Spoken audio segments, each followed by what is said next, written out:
रास्ते कठिन हो पर हार मत मानो। रास्ते कठिन हो पर हार मत मानो। हर एक दिन को नई उम्मीद से पहचानो। हर एक दिन को नई उम्मीद से पहचानो। मित्रों, स्वागत है आप सबका आपके अपने चैनल सांध्य गीत पर।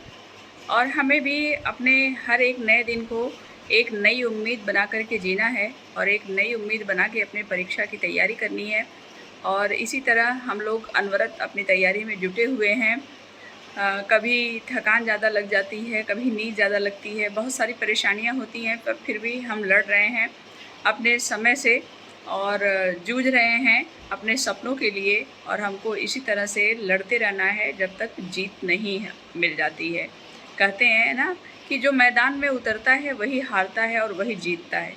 जो मैदान में उतरे ही ना, वो क्या जाने कि हार का मज़ा क्या है और जीत का मज़ा क्या है। तो हम लोग भी मैदान में उतरे हैं और जीत ही लेंगे, ये एक दृढ़ निश्चय है। इसी दृढ़ निश्चय के साथ हमको अपनी पढ़ाई जारी रखनी है। तो कल मैंने आप लोगों से कहा था कि मैं गद्य साहित्य में नाटक विधा को पढ़ूंगी। तो मित्रों, एक कहा जाता है कि आप जिस चीज़ की इच्छा करते हैं उसको आपसे मिलाने के लिए सारी कायनात एक हो जाती है, पर मेरे साथ हमेशा इसका उल्टा होता है। मैं जिस चीज़ को बहुत ज़्यादा शिद्दत से पाने का प्रयास करती हूँ, उसको दूर करने के लिए कायनात की सारी शक्तियाँ लग जाती हैं। तो मैं अशोक सर की क्लास करती हूँ और इस समय मेरी मोबाइल में उनका ऐप काम नहीं कर रहा है, जिसकी वजह से मुझे बहुत दिक्कत हो रही है। फिर भी मैं अपने नोट्स से और बुक से पढ़ने का पूरा प्रयास कर रही हूँ, जिससे समय का नुकसान ना हो। पर इस तरीके की जब परेशानियाँ लास्ट टाइम में आती हैं तो मन बहुत व्यथित हो जाता है और बहुत डिस्टर्ब भी महसूस होता है। फिर भी हमें डिस्टर्ब तो होना नहीं है, हमें अपनी पढ़ाई पे फोकस करना है। तो आज की पढ़ाई भी लगभग वही समय हो रहा होगा, 6:45। अभी मैंने घड़ी नहीं देखा है। तो फिर से हम अपनी पढ़ाई शुरू करते हैं और कल से ज़्यादा टाइम आज दे पाऊँगी, इस चीज़ की मैं अपने आप से पूरी उम्मीद कर रही हूँ। थोड़ा सा आलस्य लग जाना, थोड़ी सी नींद आ जाना और आलस्य में आके सो जाना, ये बहुत बड़ा नुकसान करता है। पर फिर भी जब वो टाइम होता है तो वही स्थिति होती है।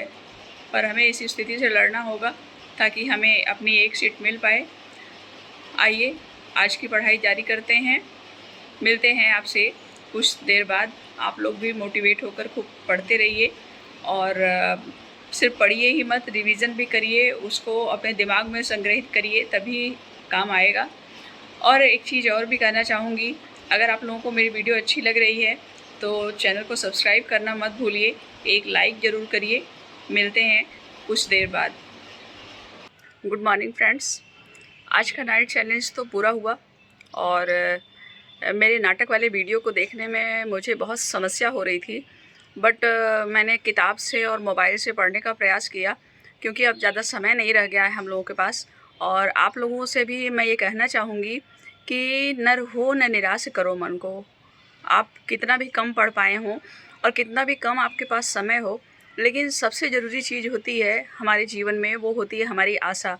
हम उम्मीद बनाए रखते हैं, आशा बनाए रखते हैं, और जो लोग आशावादी होते हैं वो जीवन में कभी नहीं हारते हैं। तो हमारी सफलता का सबसे पहला पहलू यही होता है कि हम हमेशा निराशा से दूर रहें और आशावादी रहें।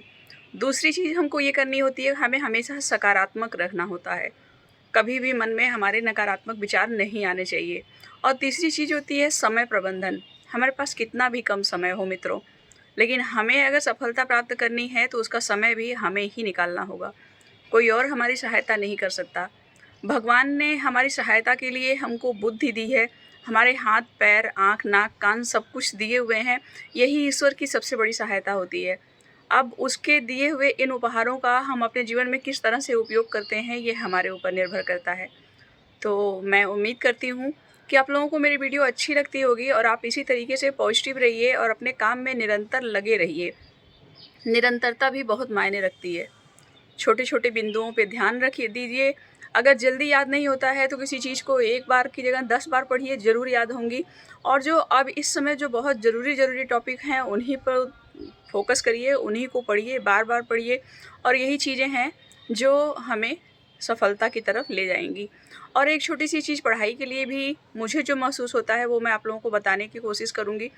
जैसे कि अगर हम हिंदी साहित्य का इतिहास पूरा तैयार कर लेते हैं, आदिकाल से लेके आधुनिक काल तक, तो हमारा बहुत कुछ तैयार हो जाता है। हम गद्य साहित्य जो पढ़ते हैं उसकी भी विधाएँ हम उसमें तैयार कर लेते हैं। और जब हम हिंदी साहित्य का इतिहास पढ़ते रहते हैं तो उसमें बहुत सारी चीज़ें हम व्याकरण की भी पढ़ लेते हैं। तो एक मोस्ट पहलू होता है ये टीजीटी और पीजीटी में, इसको आप पूरा तैयार कर लीजिए, कहीं से कुछ भी मत छोड़िए, भले ही और चीज़ें थोड़ी-सी तैयार हों तो क्या। और दूसरी चीज़ें जो एकदम मैच नहीं करती हैं वो होते हैं संस्कृत के साहित्यकार, उनके ऊपर ध्यान ज़रूर दीजिए। तो अब इसी के साथ इस वीडियो मैं समाप्त करती हूँ और अब इस समय मैं पढ़ने के लिए जा रही हूँ। रात की जर्नी में फिर मैं आप लोगों से मिलूँगी, तब तक के लिए नमस्कार।